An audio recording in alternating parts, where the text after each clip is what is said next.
laboratorios clínicos que nosotros utilizamos, vamos a identificar el uso del porqué de estos laboratorios y vamos a hablar también sobre el resultado final, es decir, lo que nos va a dar como resultado y el significado del laboratorio frente a nuestro diagnóstico. No se olviden que cuando nosotros hacemos una consulta clínica o nuestra consulta clínica, nosotros vamos a ir manejando la consulta en tres grandes pilares, ¿no? Un pilar vendría a ser todo lo que es la anamnesis, el otro pilar viene a ser todo lo que es el examen físico y por último vamos a hablar sobre los exámenes complementarios. Los exámenes complementarios no serían más que la ayuda que nos van a dar a nosotros frente a un diagnóstico que nosotros estemos pensando. Es fácil hablar de un diagnóstico si es que tenemos una buena anamnesis y si es que realizamos un buen examen físico. Pero en ciertas oportunidades o en ciertas ocasiones, los resultados de los exámenes nos van a dar otros diagnósticos que nosotros no pensábamos que podían estar en el paciente. Es por eso que esta clase está fundada en conocer los exámenes físicos para que, primero, nos ayuden a confirmar nuestro diagnóstico que estamos pensando. Cuando hablamos de diagnóstico, vamos a dividirlos en un diagnóstico presuntivo y en un diagnóstico confirmatorio. Yo voy a hablar de mi diagnóstico presuntivo cuando recolecto toda la cantidad de datos de la anamnesis y hago el examen físico. Estoy dando un diagnóstico presuntivo. Voy a confirmar ese diagnóstico ¿a base de qué? A base de los laboratorios que vaya a presentar. Pero a pesar de que yo haya hecho un examen físico, a pesar de que yo haya hecho una buena anamnesis, en el laboratorio me van a dar ciertos datos que no esperaba encontrar. Correcto. Entonces, a base de esto vamos a comenzar la clase para poder enfocarnos y poder dirigir estos laboratorios a lo que se refiere a una consulta en urología. Cuando nosotros hablamos de exámenes físicos, cuando nosotros hablamos de laboratorios y manejamos desde el punto de vista urológico, lo primero que se me viene a la cabeza es que el urólogo me va a pedir un examen de orina, ¿no? Pero a todo esto, ¿quién sabe qué es la orina? Adrián, ¿estás en línea? Adrián. ¿Qué es la orina?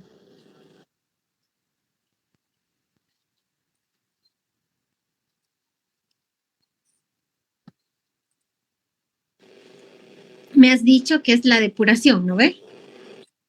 Néstor, ¿estás en línea? Sí. ¿Estás de acuerdo a lo que ha dicho Adrián o puedes aportar algo más a lo que la... Decir que la orina es el resultado de la filtración de todo el flujo sanguíneo por parte de los riñones y que es la parte que se va a eliminar, que es la parte que está de más, ¿no? Por eso lo eliminamos. Después de Estás diciendo que la orina es un producto, ¿sí? Sí. De excreción. Ya. Ana, ¿estás en línea? Ana Isabel, ¿estás en línea?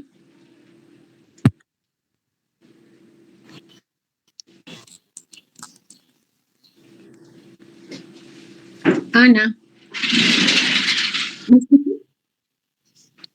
¿Qué es la orina? Podríamos decir que es el conjunto de sustancias resultado de la filtración de la sangre, que ésta se depura y que se va a eliminar, ¿no? Para quedar de acuerdo, podemos manejar los conceptos que han dicho anteriormente, si bien tienen algo de lógica, quedaremos en un concepto bien definido. La orina va a ser el material de desecho de la depuración. Sí. Todo lo que no le sirve al organismo lo vamos a eliminar a través de la orina, ¿no? Pero la orina en sí, al ser un material de desecho, te va a dar una concentración o un aspecto central sobre lo que está pasando en el organismo de la persona. Este va a estar compuesto por distintos elementos. Entonces, al ser un producto de depuración del metabolismo, nosotros estamos hablando que la orina nos va a dar un aspecto fundamental y elemental de la situación en la cual se encuentra la persona. ¿Sí? El examen de orina no es más que un examen en el cual nos van a ayudar, o sea, en el cual nosotros vamos a identificar a los indicadores patológicos.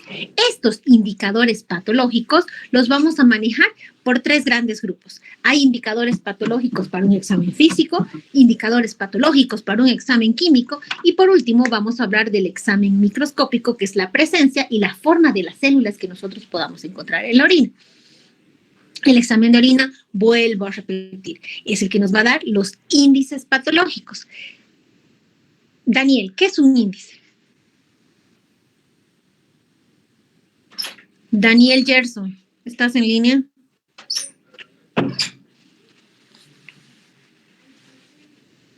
Sí, Un índice. Tal vez va a ser como un margen o algo así, tal vez.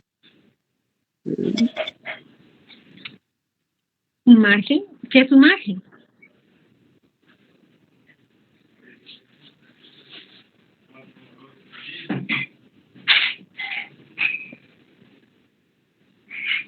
Daniel, ¿qué es un margen?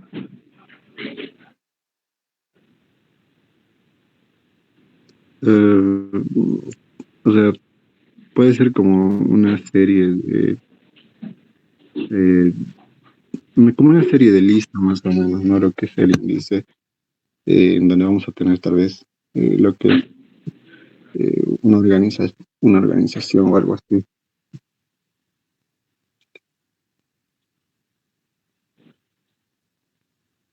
Es una característica, es una variable, ¿ves? Cuando nosotros hablamos de índices patológicos, estamos hablando de las características que nosotros podamos encontrar. Presente, no presente, cantidad, cuantitativo, cualitativo. Es una variable, ¿me entiendes? Al hablar de los índices patológicos, nosotros vamos a identificar dos cosas, lo que es normal encontrar y lo que no, ¿no? Entonces sería lo normal, lo que tú esperas encontrar en un examen de orina normal sin patología, y las alteraciones ya vendrían a ser lo que no se espera encontrar. En realidad, estos índices patológicos los vamos a dividir en tres grandes grupos, ¿no? Hemos dicho. Ahora vamos a ir desglosándolos poco a poco. Lo que ustedes tienen que entender que para todo paciente que ingresa a consultorio de urología es indispensable pedirle un examen de orina. Ojo, estamos pidiendo un examen de orina, no estamos pidiendo un urocultivo, ¿no? Eso es otro estudio distinto. ¿Por qué a nosotros nos interesa, como urología, que ustedes aprendan a leer un examen de orina? ¿Por qué es importante saber leer un examen de orina, Jocelyn?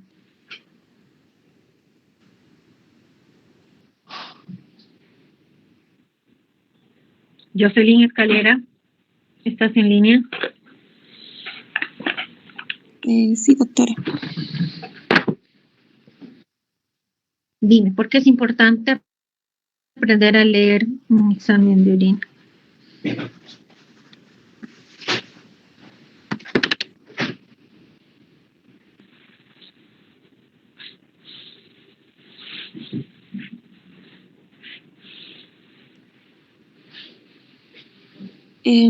Porque el examen de orina te puede dar muchos datos. Lorena Zurita, ¿por qué es importante? Buen día, doctora. Bueno, en sí el examen de orina nos sirve a nosotros para poder identificar, ¿no? Si es que nuestro paciente tiene algún tipo de infección o algún tipo de alteración. Entonces, el examen de orina nos va a poder indicar, ¿no? Qué es lo que pasa con la orina, ¿no? ¿Con eso, doctora? Con el organismo, ¿no? Es importante conocer y es importante leer un examen de orina porque es uno de los exámenes que tú lo vas a ver tanto como médico general, como médico especialista y durante toda tu carrera. Siempre vas a estar leyendo un examen de orina. Hasta cuando vayas a reuniones familiares no va a faltar el familiar que te muestre y que te diga cómo estoy, ¿no ves? Entonces, es importante leer el examen de orina, es importante saber leer, sí es importante, pero lo que ustedes tienen que aprender hoy día es saber identificar si ese examen de orina es patológico o no. Y hoy van a aprender eso. Entonces, si yo tengo que tomar un examen de orina, pues primero tengo que saber cómo lo tengo que tomar, ¿correcto? Marco Antonio, ¿estás en línea? Sí, sí. Marco Antonio, ¿estás en línea? Sí, se me escucha. Ahora. ¿Cómo le indicas al paciente que tome la muestra de orina?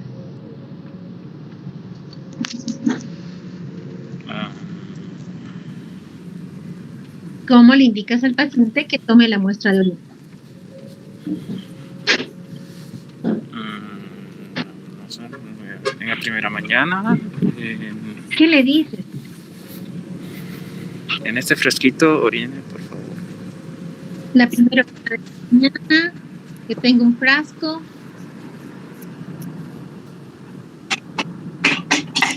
¿Qué más? Sí, eso, en un frasco que orine hasta cierta Y que parte. orine en el frasco. Sí. María Eugenia, ¿cómo le Que dices sea al la paciente? que orine, o sea, a primera hora de la mañana, en cuanto tenga ganas, que sea la primera orina de la mañana. Ajá. ¿Ya? En el frasquito, evitar que entre cualquier otro tipo de líquido para no contaminar la orina, la muestra. Y una vez que se tenga la muestra, cerrarla bien y procurar llevarla lo más antes posible al laboratorio, ¿no? Muy bien. Yo les voy a enseñar cuáles son los pasos para la recolección de muestra. Lo que nosotros tenemos que entender es que para poder hacer cualquier recolección de muestra, sea de orina, sea de cualquier tipo, lo primero que tenemos que hacer es una buena asepsia antisepsia. Entonces, antes de tomar la muestra, primero tenemos que hacernos un buen lavado de manos, ¿no? Una vez que nosotros nos hacemos un buen lavado de manos, comenzamos recién a hacer los pasos para hacer la toma de muestra. No se olviden que nosotros vamos a pedir siempre la primera orina de la mañana. ¿Por qué? Porque a esa hora nosotros vamos a tener la mayor concentración de solutos en nuestra muestra. Ahora, doctor, y es necesario, o sea, ¿se puede hacer solamente en la mañana y no se puede hacer más tarde? Sí se puede hacer más tarde, ¿me entienden? Sí, puedes tomar la muestra a las 12, a la 1, a las 3, pero si nosotros pedimos en la mañana es por la gran cantidad de solutos que nosotros podamos encontrar y la concentración de otras células que se puedan acumular durante toda la noche. Es por eso que se les pide en la mañana. Ahora, ¿es indispensable que sea en la mañana? No, porque si tú tienes en consulta y te llega un paciente que está con fiebre, con dolor al orinar, que es la disuria, un paciente que está álgido y que no se puede mover, inmediatamente tienes que tomar la muestra de orina. No vas a esperar hasta el día siguiente para tomar la muestra. ¿Por qué? Porque si ese paciente está con fiebre, ese paciente está con sintomatología urinaria, probablemente sea una ITU o probablemente sea una pielonefritis. Inmediatamente tú ya tienes que hacerle el tratamiento antibiótico. ¡Ojo! Tú no vas a tomar una muestra de un examen de orina en un paciente que esté con tratamiento antibiótico, ¿no? Porque te va a salir todo alterado. Te va a salir un falso negativo o un falso positivo. Entonces, ¿es necesario que sea en la mañana? Sí. ¿Es indispensable que sea en la mañana? No, porque va a depender de la situación. Entonces, me lavo las manos, le indico al paciente que tiene que recolectar la muestra con la primera orina de la mañana, se le indica al paciente que se va a tomar la muestra del chorro medio. ¿Qué es el chorro medio? Se le indica al paciente que tras que se despierte el paciente, vaya a tener todos los insumos para la recolección de la muestra. ¿Correcto? ¿Cuáles son los insumos para la recolección de la muestra? Un frasco estéril, sellado, cerrado. Entonces, se despierta el paciente y le indicamos que vaya al baño y que miccione un pequeño chorro a la taza, ¿sí? ¿Por qué pedimos eso? Porque a través de eso podemos ayudar a hacer una pequeña limpieza, ¿no? Una vez que ha hecho el chorro, que ha botado el primer chorro, hacemos una limpieza previa de todo lo que es la parte genital, ¿sí? Una vez que limpiamos todo, es ahí donde hacemos la recolección con nuestro frasco estéril, ¿sí? Volvemos a repetir, nos lavamos las manos, hacemos una buena limpieza genital, hacemos el chorro, hacemos de que el paciente miccione el primer chorro y con el segundo chorro recién hacemos la recolección del frasco. recolección en el frasco. Lo tapamos, como indicó tu compañera, y lo llevamos a nuestro laboratorio. Algo que tienen que entender, que nosotros al hacer la recolección de la toma de muestra de lo que es el examen de orina, lo vamos a dividir entre una recolección para los hombrecitos y una recolección para las mujeres. La pregunta que nunca falta y que siempre entra en los exámenes es ¿cuánto de muestra tengo que llevar? Hay dos cosas. Una es para el examen general de orina y el otro es para el urocultivo. Generalmente nosotros hacemos una recolección entre 30 a 60 ml de lo que es el chorro medio. Para el ego, nosotros no vamos a necesitar los 30 ml, podemos utilizar hasta 10. Pero para nuestro urocultivo sí vamos a necesitar una mayor cantidad. Es por eso que tenemos ese indicador medio. ¿Cómo lo dividimos entonces? Lo vamos a dividir la recolección entre la recolección para un hombrecito y la recolección para una mujer. Sabemos que antes de hacer la recolección tenemos que hacer un previo lavado de manos. Entonces, una vez que nos hacemos el lavado de manos, agarramos en el varón, agarramos el pene, vamos a retraer todo el prepucio y solo, la palabra clave es aquí, solo vamos a lavar el meato uretral. No es todo el pene, ¿me entienden? Solamente es el meato. Limpiamos el meato, micción el primer chorro y con el segundo chorro hacemos la recolección. Es un promedio. Si nos van a pedir un ego más un urocultivo, pues el promedio va a ir entre 30 a 60 ml para poder hacer la recolección. Ahora, es importante hablar sobre la recolección en las mujercitas. En las mujeres es casi lo mismo, pero es un poquito más complicado. Nos hacemos un previo lavado de manos, tenemos que ir separando los labios mayores de los labios menores. Al separar los labios, lo que nosotros hacemos es una limpieza de lo que es la vulva con una gasa húmeda o con un trapito o un pañito húmedo. Siempre tenemos que tener cuidado que cuando hagamos la limpieza en las mujercitas, siempre lo hagamos de arriba hacia abajo. ¿Por qué? Porque si no podemos colonizar cuando es que vamos desde la zona perianal hacia arriba. Y lo mismo, es nuestro chorro, eliminamos el primer chorro y recolectamos con el chorro medio. No se olviden que cuando nosotros hacemos la recolección, estamos haciendo la recolección en un frasco estéril. ¿Qué significa? Significa que al momento de desenroscar la tapa, tú la tienes que poner la tapa mirando hacia arriba. ¿Entiendes? Y no ponerla como cuando ustedes abren las sodas o las Coca-Colas, ¿no? Y dejan la tapa ahí. No, tiene que ser la tapa mirando hacia arriba, ¿correcto? Ahora, una vez que nosotros recolectamos la muestra, lo llevamos al laboratorio, ¿sí? Mauricio, ¿estás en salas? Sí, acá estoy. ¿Qué es un citoquímico de orina?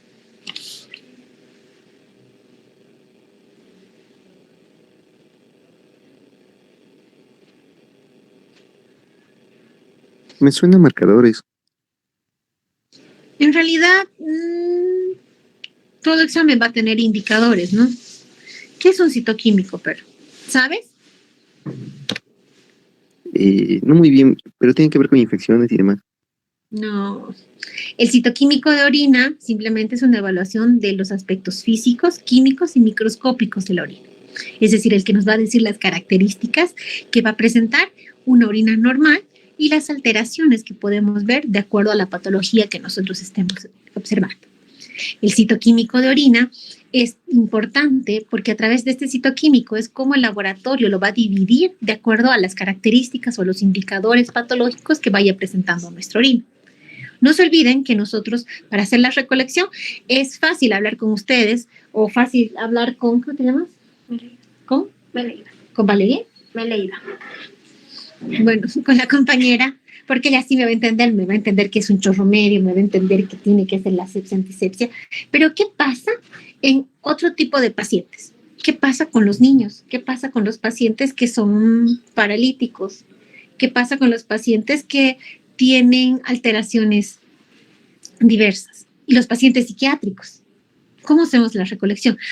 Para eso existen distintos métodos de recolección.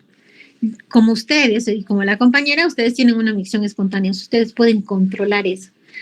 Pero hay otro grupo de pacientes que se tiene que hacer de una forma distinta. El hecho de que el paciente utilice sonda como en la mayoría de nuestros casos, la mayoría de nuestros pacientes que son portadores de sonda, ellos hacen una recolección distinta.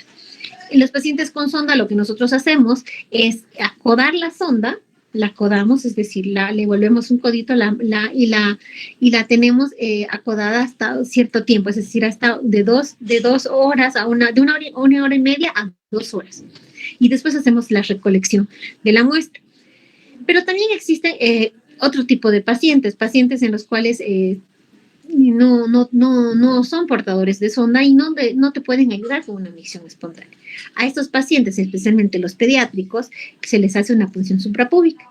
La punción suprapúbica no es más que la punción con una jeringa a 2 traveses de la sínfisis del pubis. Y es ahí donde nosotros vamos a hacer la recolección de la muestra. Si bien el compañero hablaba de los marcadores, cuando uno habla de un citoquímico, es cierto, nosotros vamos a tener ciertas formas que nos van a ayudar a hablar sobre lo que es los citoquímicos de orina. El citoquímico de orina va a estudiar ciertos aspectos, dentro de ellos están las características de la orina, la densidad de la orina, y es aquí donde el compañero hablaba sobre los marcadores. A esos marcadores nosotros les vamos a denominar un análisis químico que va a estar basado a través de las tiras reactivas. Y por último, vamos a hablar del examen al microscopio con la presencia o la ausencia de ciertas células. Vamos a ir desglosando poquito a poquito. Cuando yo hablo de aspecto de la orina, lo primero que se me viene a la cabeza es saber de qué color es la orina normal, ¿no? Néstor, ¿estás en salas? Sí. ¿De qué color es la orina normal? Un poco, tiene que ser transparente. Transparente, tu orina es transparente. Bueno, ¿Sí? Un poco amarillenta, ¿no? Transparente y amarillenta a veces sale, bueno, varía, ¿no? Realmente no.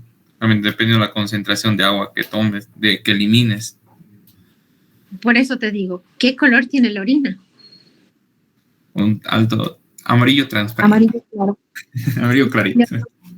Amarillo patita, amarillo. Y estamos diciendo muchos nombres de amarillos, ¿no? Porque para cada uno tiene una característica distinta. Entonces, como todo examen, nosotros en el examen de orina lo vamos a dividir en dos. En un examen que es objetivo y un examen que es subjetivo. Entonces, para mí, el color de la orina, pues, es un amarillo patito. Puede ser, ¿no? Para ti. Amarillo claro. Amarillo claro. En realidad, el color normal de la orina es un amarillo ámbar. Y eso lo van a ver en todos los libros que vean de lo que es bioquímica, lo que es urología. El color característico es un ámbar, ¿sí? Ahora, como tu compañero indica, existe que las situaciones distintas donde puede cambiar el color de la orina. Claro que puede cambiar, hasta lo que tú puedes tomar o comer beterraba, tu orina va a cambiar y va a tener un tono más rosado, ¿no ve? O incluso rojo. Y ese es uno de los grandes motivos en pediatría donde viene la madre toda desesperada porque piensa que el niño está orinando sangre y en realidad pues le han dado una ensalada de beterraba, ¿no ve?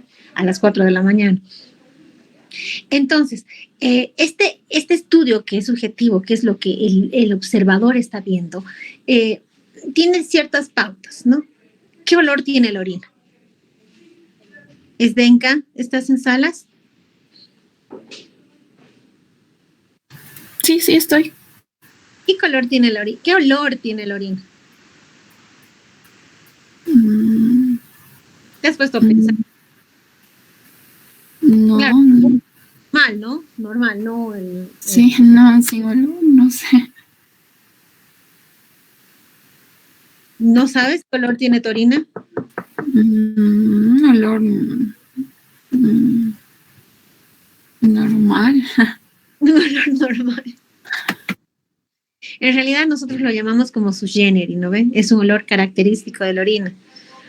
En realidad, la orina va a tener un olor característico, pero casi es imperceptible, ¿no?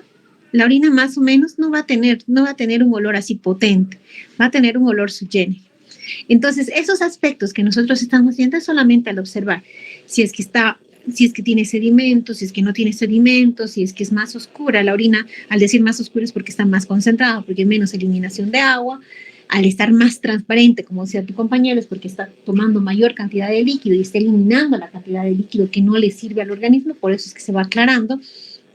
Pero todo eso es a lo que yo puedo opinar, a lo que yo puedo ver, ¿no? Y hay otro aspecto que es el objetivo, donde nosotros vamos a ver y vamos a hacer como una lista de, como una lista de check-in, ¿no ve? ¿Tiene o no tiene, no? Al hacer esta lista, nosotros vamos a hablar ya de un examen químico y un examen microscópico. Dentro de esto, dentro de lo que es el examen objetivo, vamos a hablar de la densidad. Siempre cuando cuando hablamos sobre los laboratorios o cuando hablamos sobre las características que van a tener esos laboratorios, siempre tenemos que hacer una comparación con, ¿me entiende? Entonces, la densidad la vamos a comparar con el agua, ¿sí? La densidad de la orina la comparamos con el agua. La densidad normal, dependiendo de los libros que ustedes lean, va desde 1003 a 1030. Pero, ¿qué significa la densidad? Esta densidad me da una pauta para saber qué proporción relativa yo tengo de solutos disueltos en la orina. Al decir proporción relativa, yo puedo hablar de la concentración de mi orina, pero también puedo hablar de la osmolaridad que tiene mi orina. Es importante saber que de acuerdo a la concentración de los solutos, vamos a ver que estos solutos se van a dividir en solutos que son de alto peso, solutos densos y solutos que no. Si yo tengo una densidad alterada y está aumentada, es decir, mi densidad está aumentada, lo primero que tengo que pensar es que hay la presencia de lo que son proteínas. Estas proteínas van a ser proteínas pesadas y sobre todo vamos a ver la presencia de la glucosa. En algunos casos también la densidad va a estar alterada porque este paciente se ha realizado un examen de contraste y la única forma de eliminación del contraste es a través de la vía renal y el contraste se va a eliminar por el riñón, por ende vamos a tener un aumento de la densidad de la orina. Pero, ¿qué pasa en los casos donde vamos a ver que la densidad está disminuida? En este caso tenemos que pensar sobre todo en procesos inflamatorios, en procesos de reacción, como ser la fiebre, los pacientes que han presentado la insuficiencia renal aguda, ya sea pre o postrenal, y sobre todo vamos a hablar que por la parte de urología, si yo tengo un paciente que tiene una densidad elevada, lo primero que tengo que pensar es que puede ser uno de los posibles postulantes a formadores de calcio, solo sabiendo la densidad de la orina del paciente. El pH. Si bien el pH es normal en la orina, vamos a ver que va a ir de 4.5 a 7.5, 7.8. Cuando este pH sea mayor a 7, lo que yo tengo que pensar sobre todo es que este paciente está utilizando diuréticos, este paciente tiene alguna terapia con álcalis, este paciente puede estar pasando una infección urinaria por organismos desdobladores de urea, que son los formadores de los nitritos, por si acaso. Y cuando el pH es menor a 5, pues tengo que pensar primero que está haciendo una acidosis metabólica, que este paciente puede tener tuberculosis. Y sobre todo vamos a hablar aquí sobre el estilo de vida. Los pacientes vegetarianos siempre van a tener un pH elevado, mientras que los pacientes que son de ende carnívoros o que consumen bastante carne, su pH va a estar disminuido. Ahora, en la orina yo voy a encontrar proteínas. Estas proteínas van a tener un rango normal que va a ir de 30 a 130 y esto se va a manejar de acuerdo al peso. Normalmente, no se olviden que si son de bajo peso, estas son absorbidas a través del túbulo proximal, pero si es que yo encuentro proteínas en mi orina, es que estoy teniendo una alteración a nivel del túbulo proximal. Claro. Existen proteínas de alto peso molecular y bajo peso molecular. Dependiendo del tipo de peso, yo voy a saber dónde está el daño renal. Si yo voy a tener proteínas de alto peso molecular, sé que el daño va a ser a nivel de la barrera capilar y va a ser un daño glomerular. Pero si yo tengo proteínas de bajo peso molecular, sé que el daño va a ser tubular. Existe una situación que nosotros la denominamos como microalbuminuria, que esta va a ir en relación a la albúmina y su daño no solamente va a ser un daño exclusivamente renal, sino que también podemos ver que estos pacientes van a estar presentes, o sea, que a pesar de tener un daño renal, puede presentarse en los pacientes diabéticos. Y también existe un episodio que se denomina como proteinuria transitoria. Esto es que se va a dar de acuerdo a situaciones específicas, de acuerdo a una insuficiencia cardíaca congestiva, de acuerdo a ejercicios que se dice cuando haces mucho ejercicio, extenuantes, la presencia de pacientes que presentan epilepsia y sobre todo en la fiebre. Si tu paciente está con fiebre, vamos a saber que una de las principales resultados que tú vas a tener si le tomas el examen de orina a un paciente con fiebre va a ser las proteínas.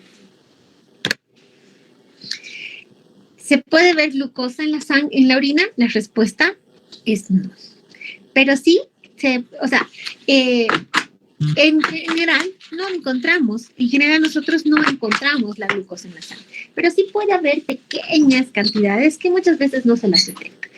La glucosa siempre la vamos a encontrar en la orina cuando la glucosa a nivel capilar sea mayor a 180 miligramos de cilindro.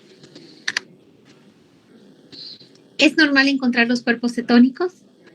La respuesta es no. Pero, ¿qué pasa si yo en mi examen de orina encuentro un cuerpo cetónico? ¿En qué es lo que voy a pensar? Sharon, Inés, ¿estás en líneas? Doctora. Si yo encuentro cuerpos cetónicos, ¿en qué pienso?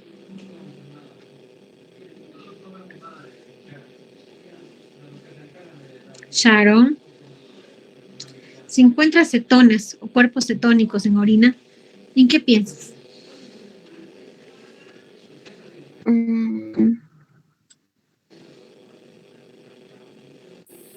¿En diabetes? Correcto. Entonces, ¿qué son los cuerpos cetónicos? Los cuerpos cetónicos se van a formar del metabolismo de los hidratos de carbono a través del metabolismo de los ácidos grasos, y en estos ácidos grasos se van a convertir en ácidos acetoacéticos y la acetona. Cuando nosotros hacemos esta desdoblación entre el ácido acético y la acetona, vamos a ver que en el ácido beta hidroxibutírico nos va a dar una alteración. Estas alteraciones se van a ir presentando cuando el paciente esté en una etapa de acidosis, y una excreción de esta se va a dar por la orina. Tenemos que tener en cuenta que la diabetes nos va a dar dos aspectos importantes, una cetonemia y una cetonuria. La cetonuria simplemente va a estar presente no solamente en la diabetes, pero también va a estar presente en las enfermedades febriles agudas, en los pacientes que van a presentar diarrea, en los pacientes que van a presentar alteraciones gastrointestinales, en la hiperemesis gravídica, en los pacientes con abstinencia, inanición, caquéxicos, y sobre todo en los pacientes que van a tener, en las mujeres que van a estar cursando lo que es el embarazo.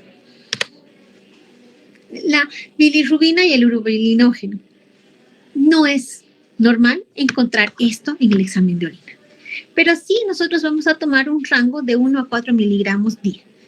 El urobilinógeno va a ser siempre positivo cuando nosotros encontremos, tú vas a encontrar el urobilinógeno positivo cuando el paciente esté cursando una anemia hemolítica. ¿Por qué? Porque a través de esto y otros datos, ya sea la anamnesis o el examen físico, tú vas a poder llegar al diagnóstico de la anemia.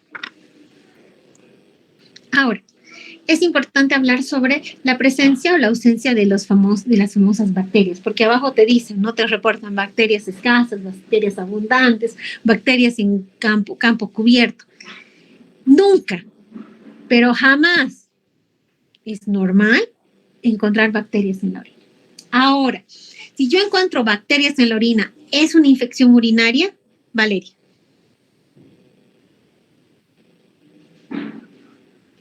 Valeria, ¿estás en salas?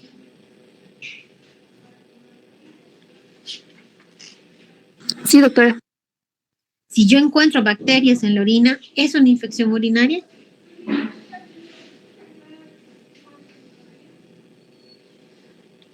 ¿Sí o no? Valeria, ¿sí o no? Sí, doctora. No. El hecho de que tú tengas solo bacterias en tu examen de orina no es diagnóstico de infección urinaria. Puede ser de que estas bacterias no estén en el tracto urinario y que haya sido una contaminación. ¿Cómo yo llego al concepto de infección urinaria por la lectura de un ego? Porque tengo bacterias, sí. Y aparte de tener las bacterias, puedo tener leucocitos, sí. puedo tener alteraciones como la presencia de los nitritos. Ahora, no todas las bacterias te van a dar los nitritos. Solamente las bacterias gram negativas son aquellas que van a formar los nitratos y estos nitratos van a dar a los nitritos. Pero el hecho de que tú solamente encuentres bacterias en un examen de orina no es indicativo de infección urinaria. Tienes que asociar a los otros indicadores que te he dicho anteriormente. Entonces, estos nitritos van a ser positivos solamente para los pacientes que tengan o que sean portadores de bacterias gram negativas. Las bacterias gram positivas no te van a dar nitritos, pero eso no significa que el paciente no esté con infección urinaria. A la conclusión que vamos, el hecho de que se presenten bacterias en un examen de orina no es indicativo de que el paciente esté con infección urinaria. Tenemos que leer los otros indicadores y recién ahí, con los otros indicadores, vamos a indicar de que el paciente tiene infección urinaria. ¿Sí? ¿Qué es la hematuria, compañera? Es la presencia de sangre en la orina. Es la presencia de sangre en la orina. Esta presencia de sangre en la orina la podemos ver a simple vista o la vamos a tener que ver a través del microscopio. Cuando yo digo que es hematuria y cuando yo digo, de que no tiene que haber eritrocitos en el examen de orina. O sea, el encontrar un eritrocito significa que ya es hematuria.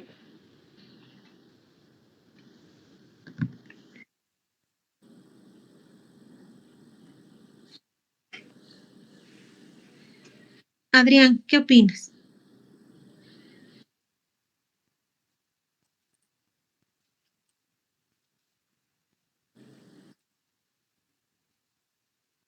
O sea, y si son 4, no es hematuria.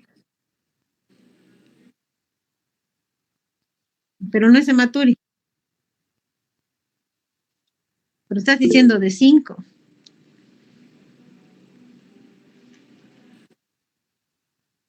Andrea. En hematuria se considera cuando ya hay mayor a 3 eritrocitos por campo. Ya digamos de 3 a 100 vamos a considerar que es una microhematuria y de 100 a más por campo ya consideramos que es una macrohematuria. Correcto. Entonces, la pregunta es normal encontrar eritrocitos en la orina? Sí, es normal. Nosotros vamos a encontrar eritrocitos hasta 3, porque a partir de 3 ya nosotros estamos hablando de que es una hematuria. Si es menor a 3, es normal que se pueda presentar eritrocitos en el examen de orina. Y muchos más cuando nosotros somos pacientes mujeres, porque algunas veces estamos cursando con la menstruación y esta también puede llegar a combinarse con la orina, ¿sí? No vamos a hablar mucho sobre la hematuria porque es un tema aparte, es un tema bien bonito y eso lo van a ver ustedes a continuación. Solamente quiero que ustedes sepan que existen 2 tipos de hematuria, como dijo tu compañera Andrea, existe una hematuria microscópica y una hematuria macroscópica. Lo normal que nosotros vamos a ver es menos de 3. Si es 3 ya lo vamos a denominar como microhematuria y si es mayor a 100 eritrocitos, ya lo denominamos como macrohematuria o simplemente decimos macroscópica o hematuria macroscópica cuando nosotros a simple vista estamos viendo de que está orinando con sangre. ¿Sí?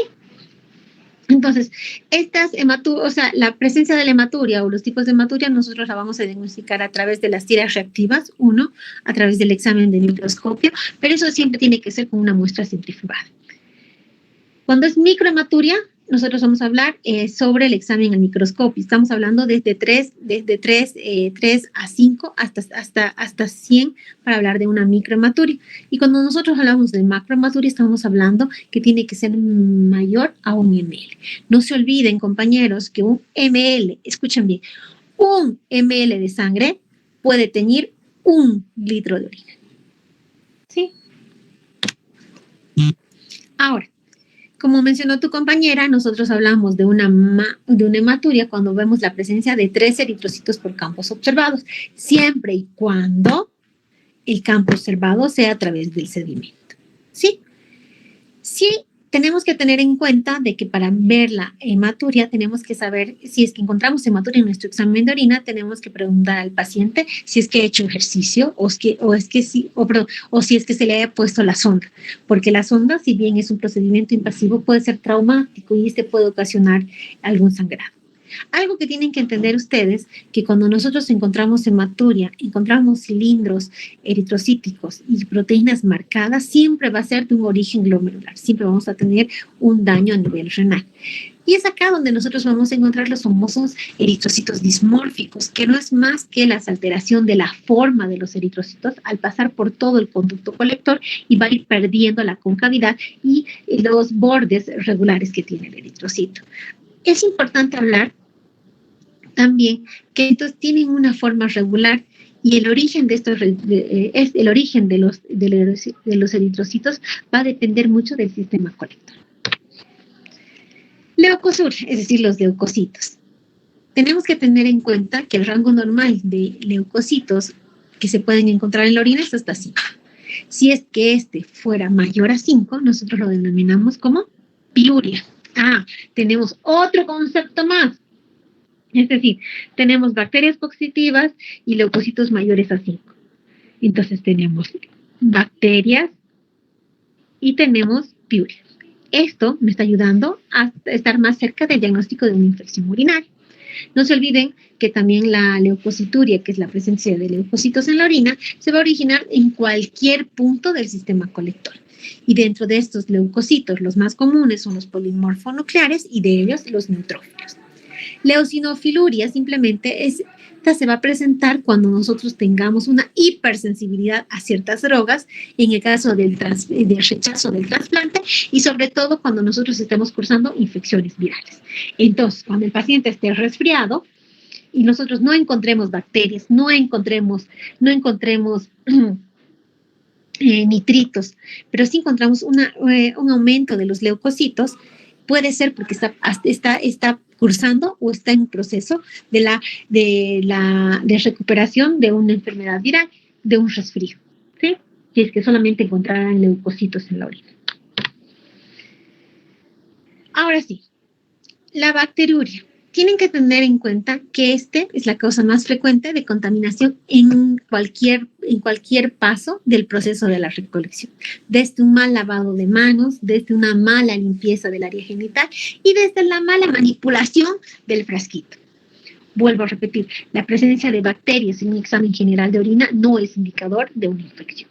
Lo que sí ustedes tienen que entender que estos patógenos siempre se van a acompañar de células inflamatorias, la presencia de leucocitos, la presencia de la piuria. No se olviden que nosotros vamos a hablar, cuando hablamos de infección urinaria, hablamos sobre unidades formadoras de colonias. Entonces, tienen que entender que una bacteria en una gota de orina puede formar 100.000 unidades formadoras de colonias. Cuando hablamos de una micción espontánea, ¿sí? Cuando hablamos de una micción espontánea.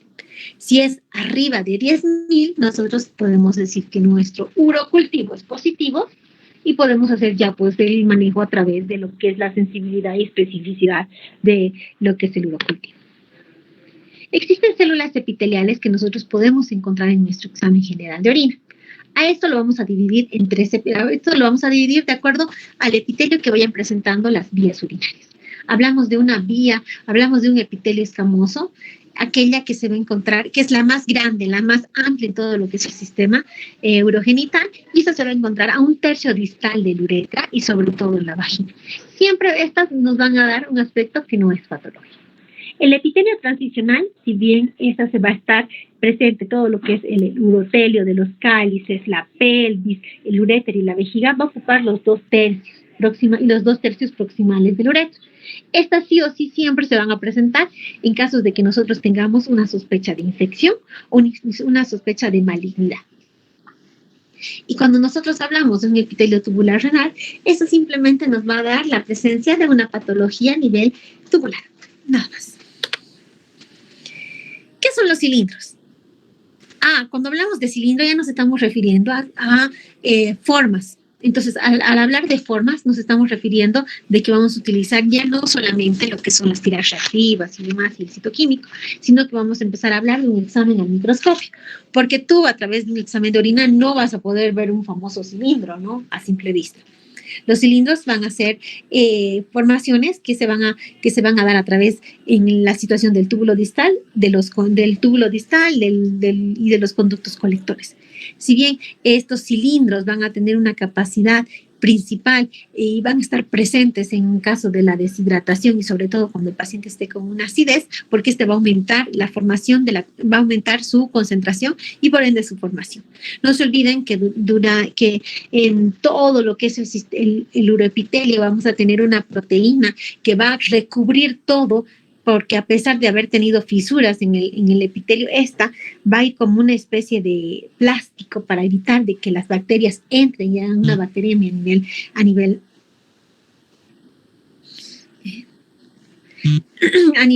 del urotelio. Nosotros vamos a manejar el concepto de que esta proteína se denomina Tang-Horslat y que esta constituye la principal matriz protectora de lo que es el uroepitelio.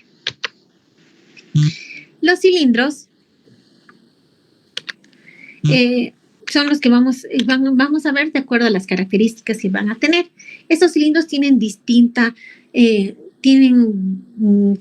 origen, y esos van a ser simplemente los productos metabólicos, ya sea de la dieta o del consumo de ciertas drogas.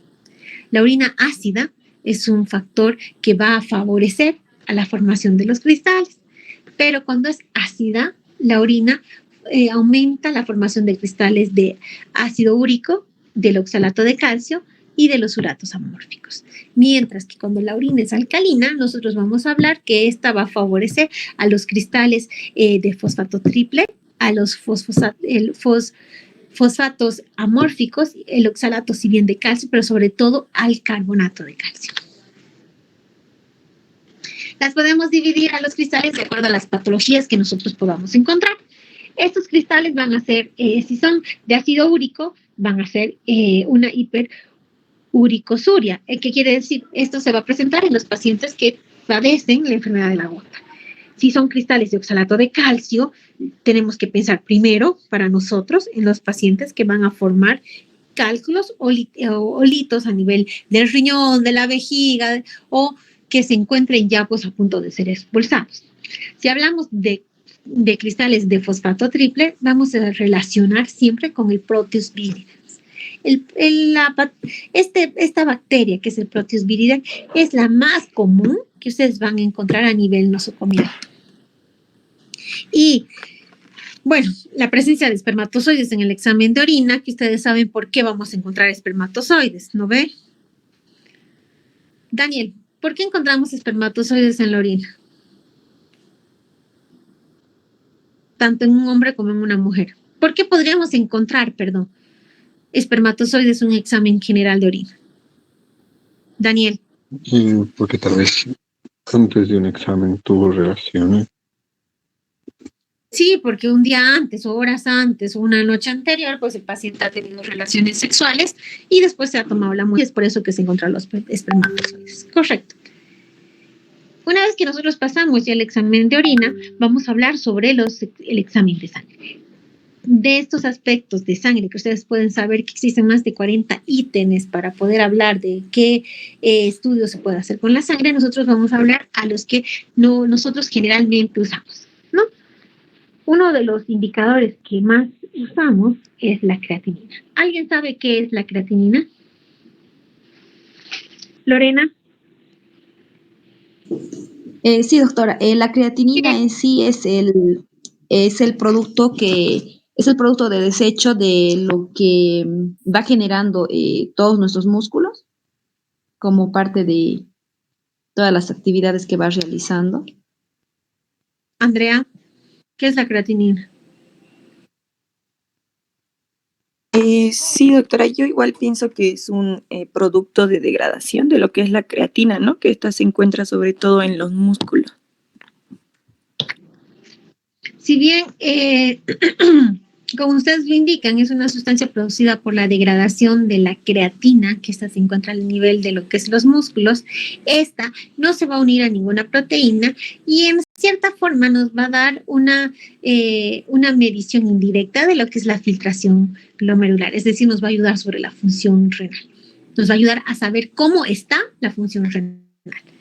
Hacer un producto de la degradación de los músculos va a depender mucho del índice de masa corporal. Es así que cuando hablamos de creatinina, vamos a ver que la vamos a clasificar para hombres, para mujeres y para niños. Si nosotros hablamos en rangos normales para el adulto, es decir, para un varón, hablamos de 0.8 a 1.2 como normal. En las mujeres es un poco más bajo porque su índice de masa corporal también es más baja, de 0.6 a 1. Mientras que en los pequeños vamos a hablar de un índice mayor a un índice mucho menor, que es de 0.4. Siempre que yo pido CREA, voy a pedir URA. ¿Por qué? Porque si bien esta está metabolizada en el hígado, va a ser el producto final de las proteínas y de los aminoácidos. Esta también es secretada tanto por el riñón, por el intestino y también por el sudor. Pero sobre todo la producción de la urea va a ir relacionada a lo que es la dieta. Y sobre todo vamos a hablar que esta se va a elevar antes que la creatinina, entonces que me va a dar un chance de ver cómo está la función renal. Y sobre todo vamos a ver que va a haber cierta alteración o cierta variabilidad entre la dieta y el grado de hidratación que tenga la persona. Cuando nosotros hablamos de urea, vamos a hablar de un concepto que se llama la zoemia. La zoemia simplemente es el aumento de lo que es la urea y la CREA. Es cuando ustedes vienen a hacer sus famosas prácticas en emergencias y dicen, el paciente está con acidosis metabólica porque sus ácidos están elevados, nos están hablando simplemente de que su urea y su CREA está alterada.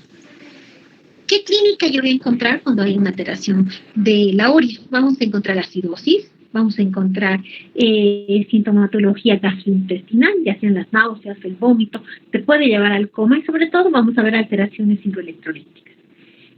En cuestión de la clasificación, nosotros vamos a ver que estas vamos a dividirlas en causas prerrenales, renales y posrenales. Y sobre todo vamos a ver que la urea va a estar alterada cuando la tasa de filtrado glomerular sea mayor al 50%. Y la relación que va a existir entre la urea y la creatinina es de 10 a 1. ¿Sí? Si yo tengo 10 de urea, ¿no ve? La vamos a manejar a 1 de creatinina. Otra cosa que es importante que nosotros vamos a hablar es el ionograma.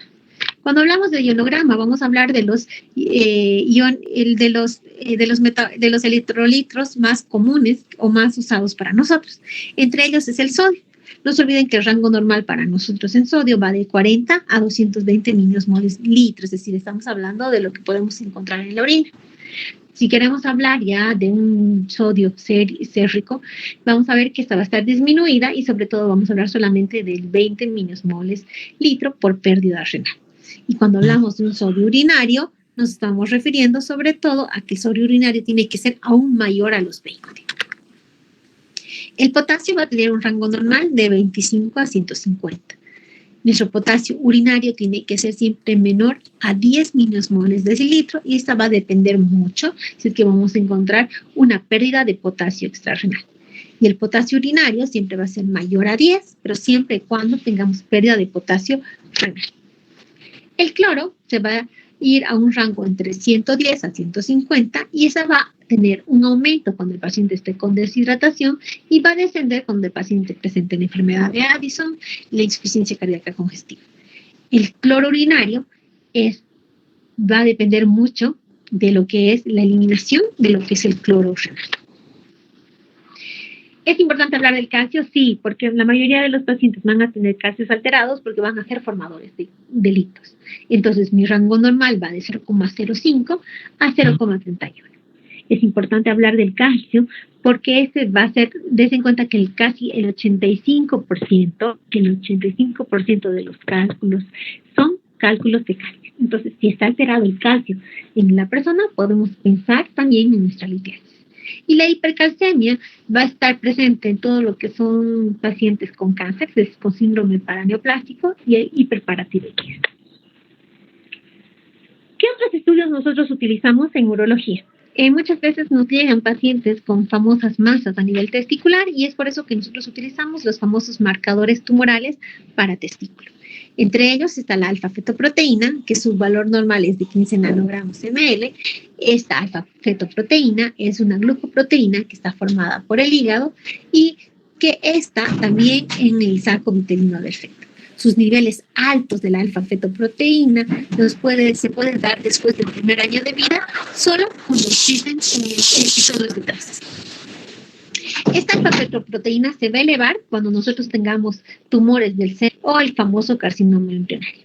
Nosotros hablamos de un carcinoma hepatocelular. No se olviden que dentro de estos vamos a dividirlos en no sedenomatosos y los sedenomatosos. En el caso de que tengamos elevado el marcador alfa-fetoproteína, lo vamos a relacionar sobre todo con las células germinales no seminomatosas. Otro marcador importante para lo que es la tumoración es la hormona gonadotrofina coriónica cuantitativa, no la cualitativa. Entonces, su rango normal es de 0,1, pero si es que lo vamos a ver alterado, sabemos que esta se va a alterar o bien porque la paciente está embarazada y está formando, y esta normalmente es producida por la placenta, y si es que esta va a disminuir, sabemos que esta va a ser producida por las células del cincito trofoblasto que se elevan en el embarazo, en las enfermedades tromboblásticas gestacionales y en los famosos tumores testiculares. Cuando yo hablo de tumores testiculares y hablo de una alteración de la gonadotrofina coriónica cuantitativa, sé que estos van a ser los no seminomatosos, los semimatosos, seminomatosos y por último el coriocarcinoma. El más común es el no seminomatoso. Algo que es importante para nosotros es el PSA. Nosotros, si nos llega un paciente con características de alteración en la orina, un paciente de 70 años, un paciente que no puede orinar, se le tiene que tomar, por ende, el antígeno específico de próstata. El PSA.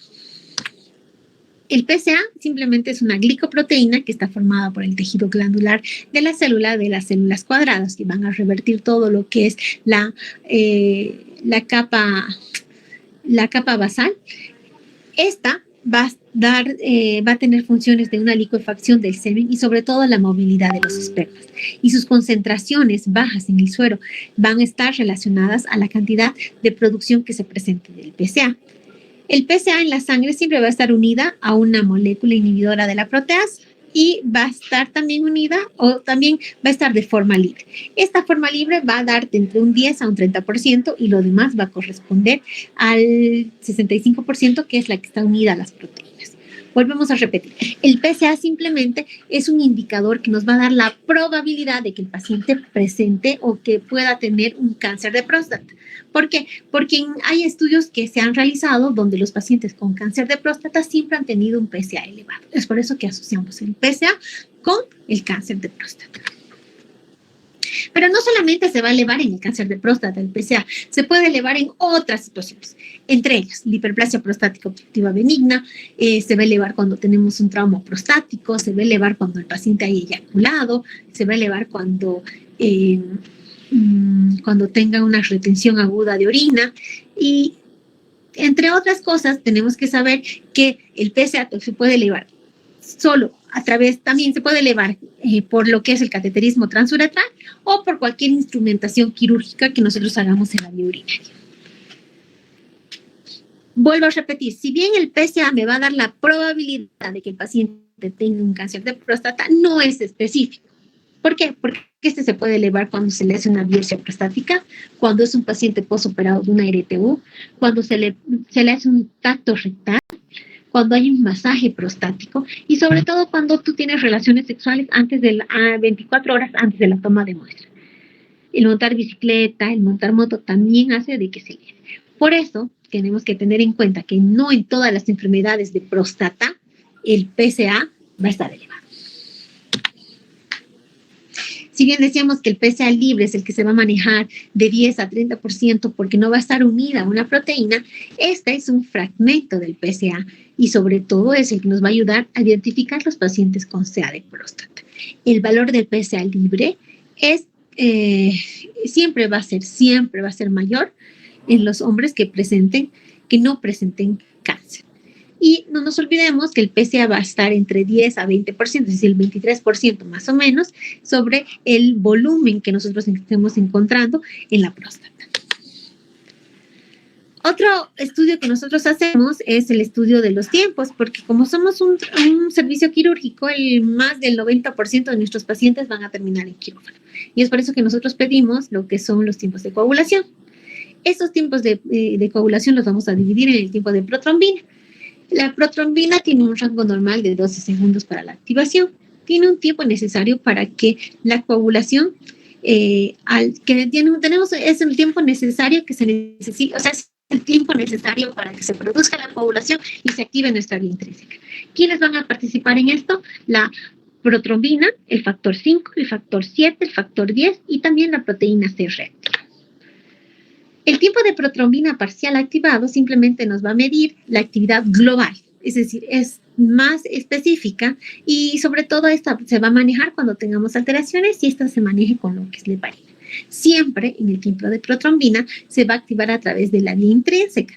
¿Para qué? Para que los fibrinógenos pues cambien a monómeros de fibrina y se forme recién la fibrina polimerizada, siempre y cuando esté activado lo que es el factor 2A y sobre todo el factor 5.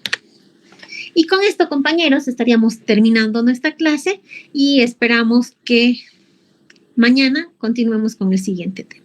¿Preguntas?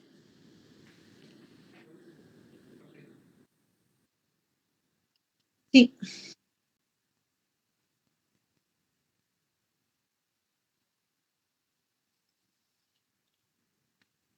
Ya. En caso de que el paciente tenga 10 de PSA. Ya. A ver, el PSA no es indicador quirúrgico, para comenzar. El PSA es un índice de probabilidad de cáncer. A todo paciente que tiene sintomatología urinaria se le pide un PSA, se le pide una ecografía y se le hace un examen físico. Estos tres van a valer el 33% de tu diagnóstico. ¿Me entiendes? Y con un 33% con un PSA elevado no es indicativo para poder operar. Puede ser que el paciente haya tenido las distintas situaciones que te he mencionado anteriormente del PSA, de que se puede elevar. Ahora, claro, es un PSA elevado, no creo que se eleve tanto por una sola situación. Entonces, ¿qué es lo que hacemos? Nosotros le pedimos todos los estudios, vemos cómo está la próstata a través de la ecografía, vemos cómo está la próstata a través del subtacto y de acuerdo a eso se toma la decisión. Si llega con un PSA elevado, lo más seguro es que se le va a volver a pedir un PSA de control y vamos a ver cómo se está manejando. Pero eso ya lo vamos a ver en lo que es hiperplasia prostática.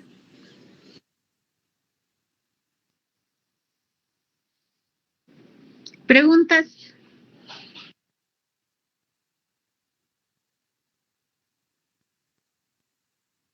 Muy bien, compañeros, muchas gracias. Nos estaríamos viendo